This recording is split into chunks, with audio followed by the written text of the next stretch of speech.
10. mjeseca 1905. živija Joyce. James Joyce. Kako? Bond. James Bond.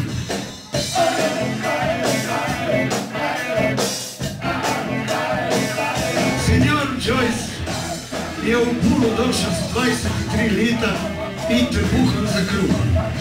U stvari nije on došao u Pulu, on je došao u Trst. Ali u Trstu nije bilo dela to vrijeme, a u Trst ga je zva brat. Pa je onda vrapio u Pulu. On Pulu nije volio. Amen. Sve mu je hodilo na kurac. 4 mjeseca mučila je u Puli pa sam. On se je svakim kara i svakim se je pregovara i nije mu bilo dosti nego je doma i ženu dao.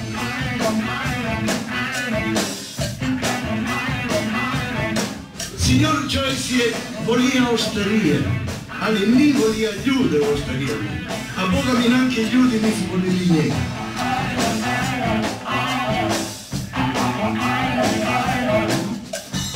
I onda kad bi bio došao na vrata od oštarije, Hrvati zajedno bi bili rekli, ajoj, evo ga trkađija Joyce. Daj Joyce, molim te, ne seri, popi nešto i šuti.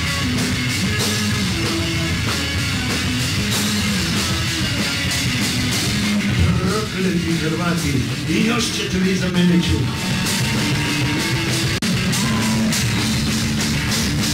Ali, sreća naša i njegova, ša Joyce je ima kamo tornati.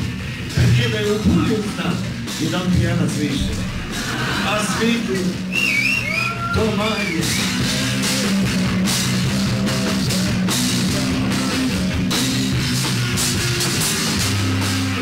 Čas se to desilo u Puli Joyce-u.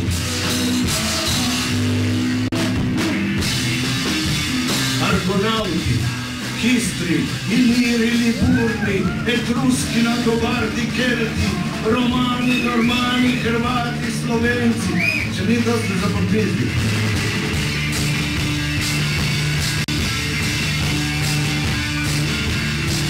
Crnogorci, Austrijci, Ungari, Italijani, Njemci, Srbi, Bosanci, Makedonci i sve to skupa smrš tegača bude.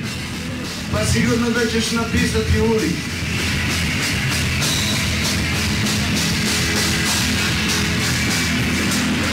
Bija Joyce u Puli, prekretani ulic za nebi.